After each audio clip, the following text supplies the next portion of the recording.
हिंदी के एक नए एपिसोड में आपका स्वागत है। और इस वीडियो में हम बात करने वाले हैं पाकिस्तान से आई एक ऐसी रिपोर्ट के बारे में जो उसने सबको चौंका दिया है। ये सब तो हम जानते हैं कि पाकिस्तान को चाइना से आज नहीं तो कल जो फिफ्थ जनरेशन फाइटर्स हैं वो मिल जाएंगे। लेकिन एक ऐसी रिपोर्ट सामने आई है पाकिस्तान के न्यूज चैनल से जिसने काफी ज्यादा हड़कंप मचा दिया है। दरअसल कुछ पाकिस्तानी न्यूज चैनल ने जिन्होंने ये रिपोर्ट किया है कि पाकिस्तान ने ऑलरेडी जो J-35 फाइटर जेट है इनके प्रोक्योरमेंट को क्लियर कर दिया है और अगले 24 महीने में जो एयरक्राफ्ट्स की डिलीवरी है ये भी शुरू हो जाएगी। अब निसंदेह जब से ये रिपोर्ट सामने आई है काफी हड़कंप है कि क्या वाकई अभी J-35 जिसने अपनी उड़ान भरी थी सबको चौंकाया था ये पाकिस्तान की वायुसेना को मिल जाएगा। वो तो नेवल वेरिएंट है। आइए जानते हैं पूरा मामला क्या है। दरअसल पाकिस्तान की मीडिया के द्वारा पहले भी ये क्लेम आते रहे हैं कि पाकिस्तान के जो पायलट्स हैं वो चाइना में ट्रेनिंग को प्राप्त कर रहे हैं, लेकिन पहले इनका नाम J-31 से जोड़कर देखा जाता था। और अगर हम पाकिस्तानी मीडिया की बात माने तो इस समय कुछ पाकिस्तानी पायलट और जो ग्राउंड क्रू है वो अब चाइना में ट्रेनिंग को प्राप्त कर रहा है कि कैसे इस एयरक्राफ्ट को मेंटेन रखना है, कैसे इसको ऑपरेट करना है। अब अगर हम J-35 की बात करें तो ये एक latest fifth generation stealth fighter है जो कि चाइना के कैरियर बेस एयरक्राफ्ट की रिक्वायरमेंट को पूरा करने के लिए बनाया गया है, लेकिन ये लैंड बेस ऑपरेशन में भी अडॉप्ट किया जा सकता है। ये एडवांस स्टेल्थ फीचर को इनकॉर्पोरेट करता है। इसमें मॉडर्न एवियोनिक्स का इस्तेमाल किया गया है, रोबस्ट सेंसर शूट इस्तेमाल किया गया है और इसे काफी फॉर्मिडेबल ओपोनेंट के तौर पर देखा गया है जब बात आती है अमेरिकी फाइटर जेट के, क्योंकि चाइना तो यही कहता है कि ये अमेरिका के स्टेल्थ फाइटर को चाइना का जवाब है। अब इसमें एक एडवांस एसा रडार भी हमें देखने को मिल जाता है और इसमें इंटरनल वेपन बेस भी फीचर करी गई हैं जहां पर ये अलग अलग प्रकार के जो घातक हथियार है उनको कैरी करने में सक्षम है।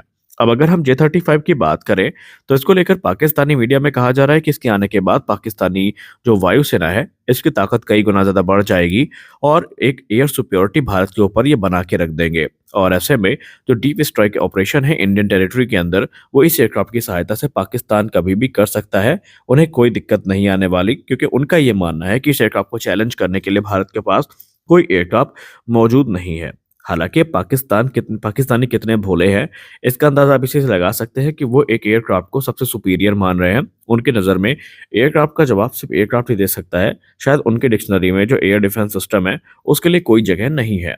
लेकिन अगर हम रिपोर्ट्स की बात माने तो जो J-35 है ये करंटली अभी अंडर डेवलपमेंट है। भले ही इसकी उड़ान आयोजित करी गई है, लेकिन एक्सपर्ट्स मानते हैं कि अभी इसको मैच्योर होने में थोड़ा समय लगेगा और जब तक चाइना खुद बड़ी संख्या में इनको ऑपरेट नहीं करता तब तक चांसेस काफ़ी कम है कि पाकिस्तान को इसका जो एक्सपीरियंस है वो मिलेगा। हालांकि अगर हम बात करें भारत के पास तो भारत के पास सबसे एडवांस फाइटर जो है वो राफेल और सुखोई 30 MKI है। लेकिन रिपोर्ट सजेस्ट करती हैं कि J-35 की जो स्टेल्थ कैरेक्टरिस्टिक्स और एडवांस एवियोनिक्स है ये इंडियन एयरफोर्स को पे भारी पड़ सकती है। लेकिन क्या प्रैक्टिकली ऐसा पॉसिबल है? आइए समझते हैं। देखिए J-35 को हमने पहले भी कहा कि अभी पाकिस्तान को अगर ये गिरी से गिरी हाथ में मिलने के लिए कम से कम 7 से 8 वर्ष का समय लगने वाला है, क्योंकि पाकिस्तान अभी सिर्फ ये मीडिया के हवाले से बात हो रही है, कोई ऑफिशियल डॉक्यूमेंट सामने नहीं आया। क्योंकि पाकिस्तान वो देश है जहां पर अगर सुई का भी कॉन्ट्रैक्ट साइन किया जाता है तो वो बढ़ चढ़ के दिखाता है। सारे जो उसके मेन स्ट्रीम मीडिया है और जो ऑफिशियल्स हैं वो बड़ी बड़ी अनाउंसमेंट करते हैं। तो अब आप खुद सोचिए, जब पाकिस्तान ने J-10 की डील साइन करी तो सीधा उसको इतना हाइप दिया गया था कि ये राफेल से बेहतर है, ये सुखोई 30 MKI से बेहतर है, ये तेजस से बेहतर है, ये इंडिया को नस्तनाबूद कर देगा, ये कर देगा, वो कर देगा। और तकरीबन 1 महीने तक पूरा महिमा मंडन पाकिस्तान के यूट्यूब चैनल्स और पाकिस्तान की जो मीडिया है उसमें हुआ था। तो आप खुद सोचिए, अगर J-35 की डील वाकई साइन हुई होती तो क्या पाकिस्तान शांत बैठता? पाकिस्तान ने अब तक उसको F-35 और F-22 रैप्टर से भी कंपेयर करके और F-22 रैप्टर और F-35 यहाँ तक कि एनगैट को भी नीचे साबित कर दिया होता। कोई प्रमाण अभी तक सामने नहीं आए हैं जहां पर ये चीज क्लियर हो सकी हो कि पाकिस्तान ने डील फाइनलाइज करी है। एक बार को अगर हम मान लेते हैं कि कोई J-10 जैसा एयरक्राफ्ट है तो वो पॉसिबल भी था, क्योंकि जब तक चाइना बड़ी संख्या में इनको ऑपरेट नहीं करेगा, चाइना अपनी खुद की रिक्वायरमेंट पूरा नहीं करेगा, पाकिस्तान को अपना state of the art fighter नहीं देने वाला। और रही बात J-35 को भारत के जवाब की, तो राफेल की जो मीटियोर मिसाइल है, सुखोई 30 MKI के जो अस्त्र मिसाइल्स हैं, ये J-35 को टैकल कर सकती है। क्योंकि एक तरफ भले ही J-35 के पास स्टेल्थ का एडवांटेज हो, लेकिन जो सुखोई 30 MKI का आने वाला उत्तम ऐसा रडार है और राफेल को मिलने वाले जो अपग्रेड्स हैं उनके बाद जो इनकी सर्च और डिटेक्शन कैपेबिलिटीज है वो काफी ज्यादा बढ़ जाएंगी। और एक बार को चलो हम मान भी लेते हैं कि पाकिस्तान ऐसा सोचता है कि उनके पास एक एयर सुपियोरिटी है, उसके पीछे का कारण ये है कि उनके पास स्टेल्थ फाइटर है, तो भारत ने भी लेयर्ड एयर डिफेंस नेटवर्क को तैयार करके रखा है। और आप सब जानते हैं कि S-400 एयर डिफेंस सिस्टम की नज़र से बचना किसी भी स्टेल्थ फाइटर के लिए इतना आसान तो नहीं होने वाला। एक बार को अगर ये जो S-400 एयर डिफेंस सिस्टम है उससे बच भी जाते हैं, तो इनका सामना आकाश और MR-SAM जैसे सिस्टम से होगा, जिसको अवॉइड कर पाना, जिसको इवेट कर पाना, इनके लिए आसान बिल्कुल भी नहीं होने वाला है। तो ऐसे में ये कहना कि भारत बहुत ज़्यादा पिछड़ा है, ये बात थोड़ी मिथक ज़रूर साबित होती है। हालाँकि अगर हम भारत के जवाब की बात करें, तो ज़ाहिर-सी बात है, अगर पाकिस्तान को स्टेल्थ फाइटर मिलेगा, तो भारत को इसके जवाब की तलाश होगी। लेकिन अगर हम डॉक्टर जी सतीश रेड्डी सर की बात मानें, जो कि DRDO के फॉर्मर चीफ हैं, तो उन्होंने हाल ही में मद्रास में एक सभा को संबोधित करते हुए एमका को लेकर कुछ महत्वपूर्ण टिप्पणी करी थी और उनकी बात सही है, तो तेजस मार्क 2 और एमका की टाइमलाइन आने वाले भविष्य में सेम होने वाली है। उन्होंने कहा कि 2026 के अंत में आप देखेंगे कि एमका का रोल आउट होता दिखाई पड़ेगा। यानी उन्होंने कहा कि 2026 के अंत तक जो एमका का रोल आउट है वो हो जाएगा और 2030 तक इसकी टेस्टिंग को पूरा किए जाने का जो एग्रेसिव टारगेट है वो सेट किया गया है। अब अगर हम बात करें एमका की, तो एमका का जो इनिशियल वेरिएंट है मार्क 1, ये जनरल इलेक्ट्रिक F414 से पावर्ड होगा। अच्छा, डॉक्टर जी सतीश रेड्डी सर के कहने के पीछे का कॉन्फिडेंस भी काफ़ी यूनिक है।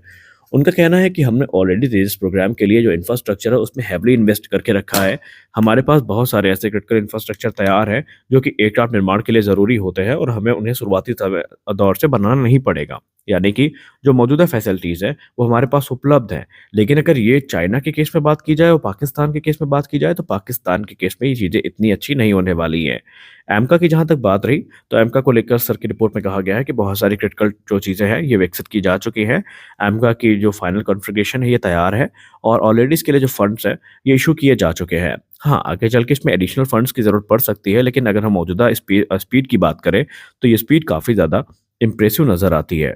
लेकिन अगर हम पाकिस्तान को काउंटर करने के लिए ये सोचें कि हम कोई विदेशी स्टेल्थ फाइटर पर जाएँगे और हमारी तत्काल ज़रूरतें पूरी हो जाएँगी, तो ये चीज़ें भी हमारे लिए फ़िलहाल तो प्रैक्टिकली पॉसिबल नहीं है। हमने कल स्पुतनिक इंडिया की रिपोर्ट के भले में बात करी SU-57 के बारे में, लेकिन आपको पता होना चाहिए कि अभी रशियन एयरफोर्स को 76 एयरक्राफ्ट्स का इंतज़ार है और उन्हें तो सबसे ज़्यादा ज़रूरत है क्योंकि वो युद्ध में है।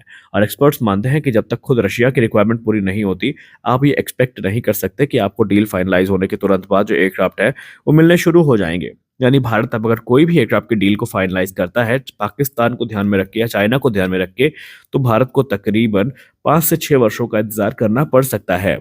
और अगर 5 से 6 वर्षों की बात हो ही रही है, तो आपको बता दें, ये वही टाइमलाइन है, जब आगे चल के जो भारत के पास तेजस मार्क 2 और रैम जैसे फाइटर्स हैं, वो आने शुरू हो जाएँगे। और ऐसे में अब आप खुद सोचिए हमारे पास बेहतरीन ऑप्शन क्या है? बेहतरीन ऑप्शन तो यही है कि हम अपने इंडिजिनस प्रोग्राम को फास्ट ट्रैक करें और कोशिश करें कि जो संभावित डिले है, उनके चांसेस को ही खत्म कर दिया जाए। तो आज के इस वीडियो में बस इतना ही। आशा करते हैं ये वीडियो आपको अच्छी लगी होगी। आपको क्या लगता है, पाकिस्तान को वाक़ई J-35 मिलने वाला है या सिर्फ़ एक मीडिया हाइप है? आप अपनी राय कमेंट सेक्शन में ज़रूर दीजिए। मिलते हैं अगले वीडियो में, तब तक के लिए जय हिंद।